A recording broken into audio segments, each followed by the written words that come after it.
So, earlier I had said that the storage function is a bit like a Lyapunov function. That means, if you set the input to 0 and then you look at the system, then the storage function plays the role of the Lyapunov function. Now, the Lyapunov function of course has to satisfy certain conditions. That is, one of the conditions being that the Lyapunov function must be a positive definite function and its derivative must be negative definite. Now, the fact that the derivative is negative definite will get satisfied because of the dissipation inequality. So, just recall that the dissipation inequality gives us something like this: u transpose y is greater than equal to d dt of E, where E is the storage function. Okay. But now, what does this mean? If the input is 0, of course, this quantity is 0, and so 0 is greater than d dt of E, which means for the system with 0 input, this E can act like a Lyapunov function, provided of course E is positive definite. So, if E is positive definite, here this thing essentially tells us that the derivative of E is negative semi definite, and as a result the resulting system, the system that you get by setting the input to 0, is a system which is stable. Therefore, it is important that this storage function that you get should be positive definite. Now, when we use the definition of positive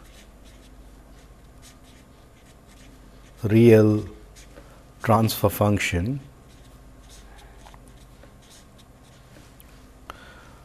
to be equivalent to the real part of g j omega greater than or equal to 0, then this condition alone gives us no guarantee about the positive definiteness of the storage function. So, this condition gives no guarantee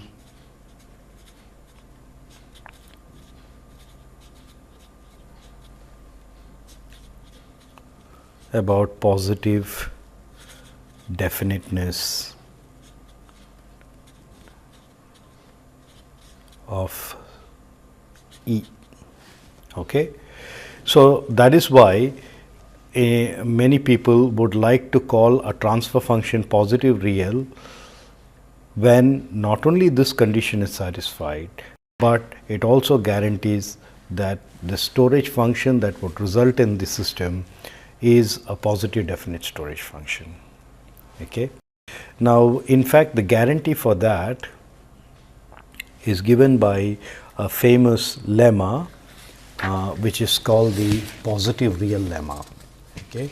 And so, let me state the positive real lemma. Okay. So, the positive real lemma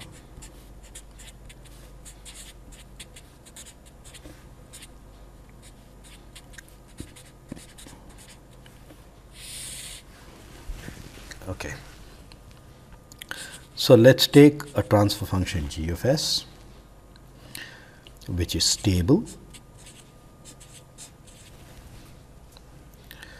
and let us assume that this transfer function is written in as a state space model, and so you have equations dx dt equal to ax plus bu, y equal to cx plus du, and let us assume that this representation is a minimal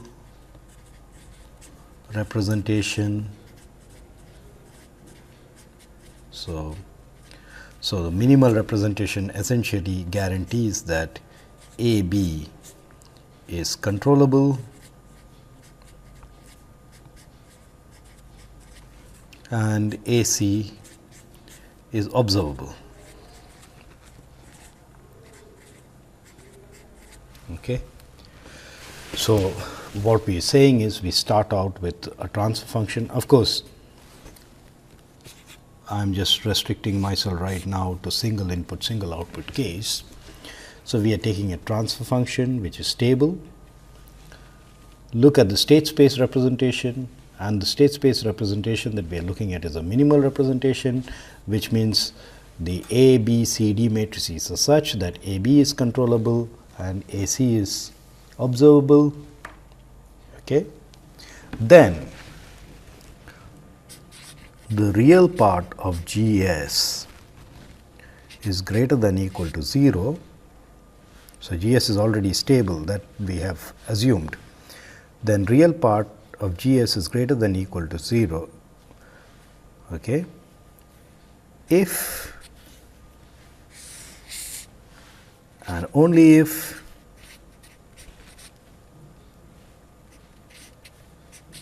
there exists matrices P, L, W of appropriate dimensions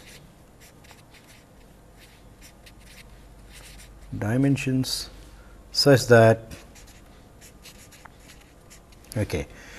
So, what we are saying is that the real part of G S is going to be greater, the real part of G j omega is greater than or equal to 0. That means, the Nyquist plot is going to lie in the first and the fourth quadrant, if and only if there exists matrices P, L and W of appropriate dimensions such that the following three equations hold. Okay. And the three equations are A transpose P plus P A is equal to minus L transpose L, P times B is equal to C transpose minus L transpose W, and W transpose W is equal to D plus D transpose. Okay. Let us look at these three equations and think about it for a minute. So, what we are saying is the positive real lemma, what it is saying is, suppose you start off with a G S which is stable and you look at the state space representation, which is a minimal representation, which essentially is equivalent to saying A B is controllable and A C is observable. Then the real part of G j omega is greater than or equal to 0, or in other words, Nyquist plot lies in the first and the fourth quadrant, if and only if there exists matrices P, L and W of appropriate dimensions such that, okay, A, which is a system matrix here, A transpose P plus P A. Of course, incidentally, this matrix P is going to be a symmetric matrix. Okay. So, P is going to be a symmetric matrix. Okay. And therefore, A transpose P plus P A, this whole thing is going to be symmetric, and what we are saying is that this matrix is going to be minus L transpose L. Now, if you take any matrix L and you look at L transpose L, that is going to be positive semi-definite. I mean, it is guaranteed to be positive semi-definite. It could be positive definite if L had the full appropriate rank, but it is guaranteed to be positive semi-definite. So, what the first equation is saying is that there is some matrix, symmetric matrix P such that A transpose P plus P A is negative semi-definite. Okay. Now, this of course already connects P and L, because P has appeared here, L has appeared. The next equation connects P and L and W through B and C, where B and C come from the state representation. It says P times B is equal to C transpose minus L transpose W, and this W is something that purely depends on D.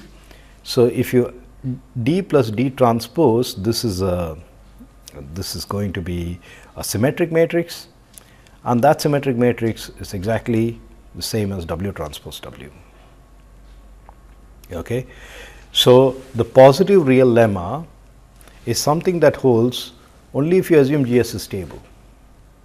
Okay.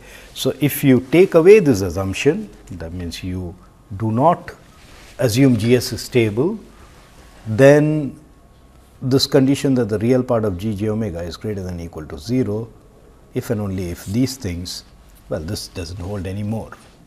And now, the point is that this P essentially defines the it essentially defines the storage function. Okay, so yeah, so there is one more condition that I need to add, which is there exist matrices P, L and W with P being positive definite. Now, if the condition Gs is stable is put in, then this P is positive definite, but if this condition Gs is stable is not put in, then this P is not guaranteed to be positive definite. So, the positive real lemma says that if you take a Gs which is stable, and this is the state space representation, it is in a minimal representation. So, AB is controllable, AC is observable, then the real part of g j omega is greater than or equal to 0 if and only if there exists matrices P, which is a symmetric matrix and positive definite, and two other matrices L and W of appropriate dimension, such that all this is true. Okay.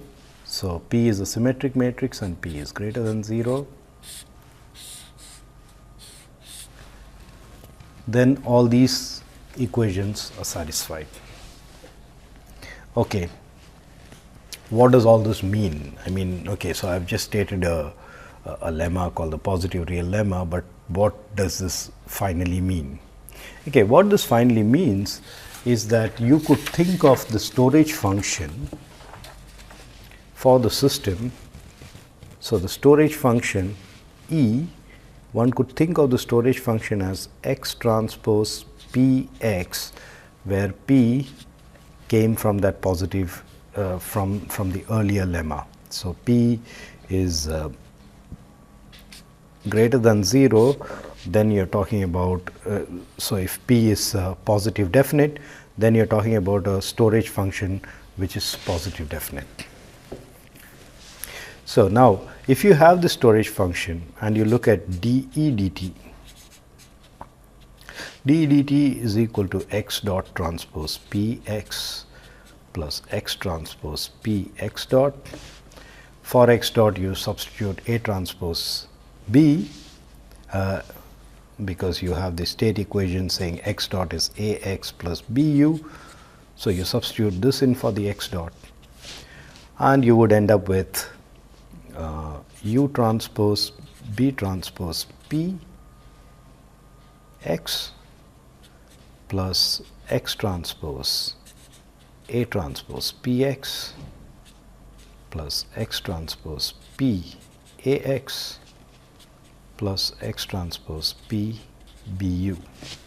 Okay, I will write this in a more compact form, x transpose U transpose, and then I have this matrix here, and then I have x and u, and out here I would have A transpose P plus P A, then I would have P B here, I would have B transpose P here and 0 here. So, this expression is the same as this. So, what we have got is an expression for dE dt by just using the state space equation and using that P that had appeared in the positive real lemma, and I get this. Now, throughout we have been saying that the supply is given by U transpose Y.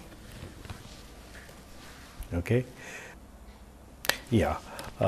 So, a moment here, you see I have taken the storage function to be x transpose P x. Ideally, this is a quadratic, one would put a half here, and so what would happen is there would be a half appearing in all these terms because of the half that I have put there.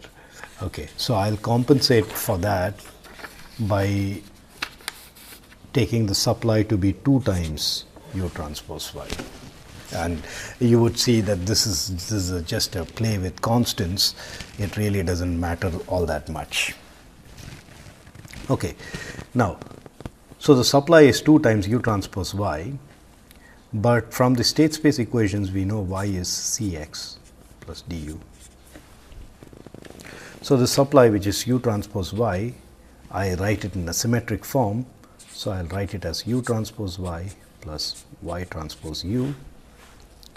And so I plug in this Cx plus du in here, and I would end up getting u transpose Cx plus u transpose du plus x transpose C transpose x u plus u transpose d transpose u, which again, just like earlier, I would write down as x transpose u transpose some matrix x u.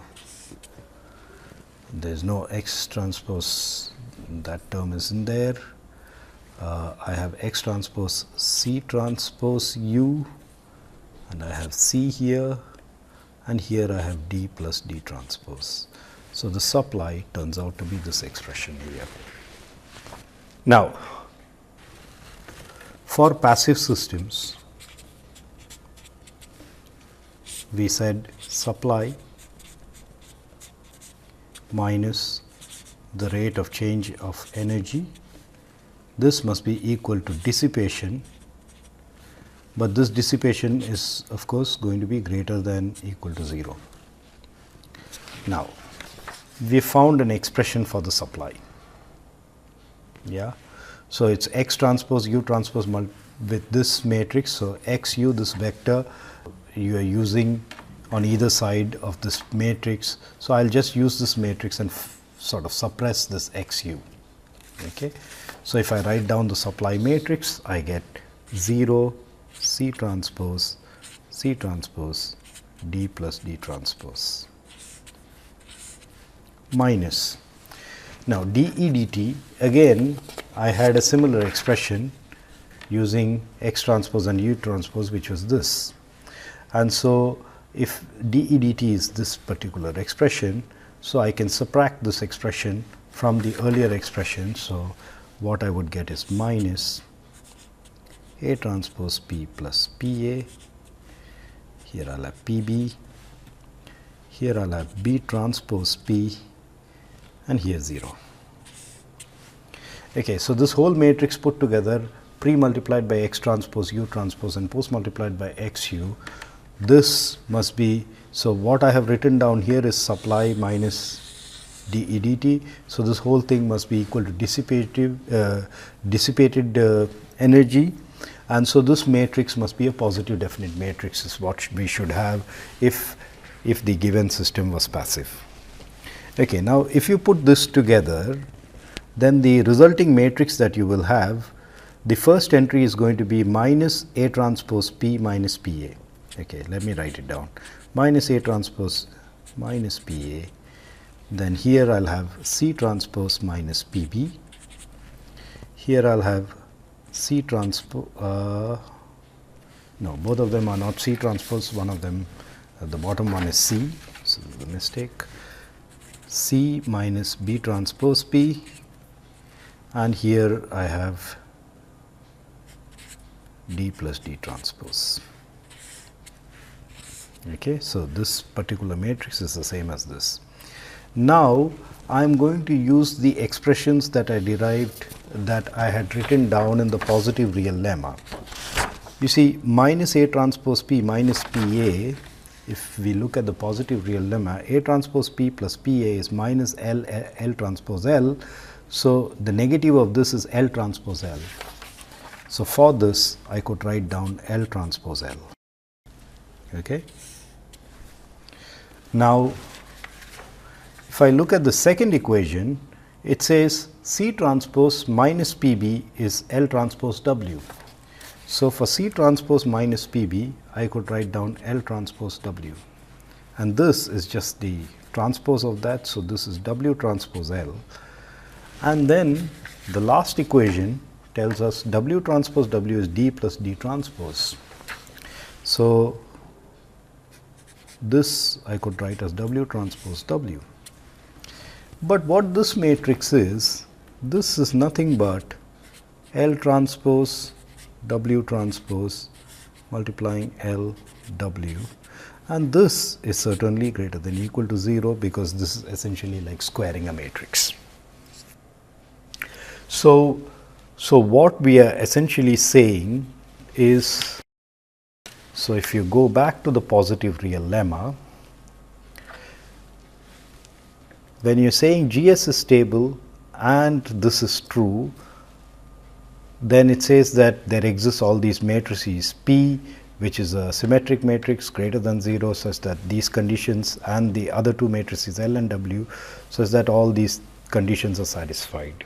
Now, what I have just shown here is, if you start by considering E, the storage function, if you start by considering the storage function to be x transpose p x, where p is obtained from that positive real lemma, then, and if you think of the supply as u transpose y, then when you take supply minus the rate of change of storage, then you end up getting this equation, and you manipulate that, you get that that thing is going to be greater than or equal to 0.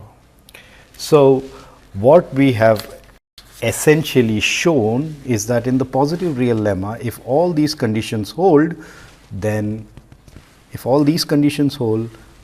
you have passivity.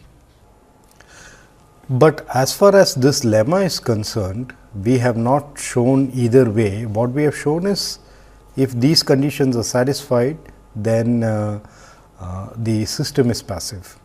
So, now I seem to be out of time for this lecture, and so in the next class I would show the positive real lemma, and the implication, the necessity and the sufficiency I would prove in the next class.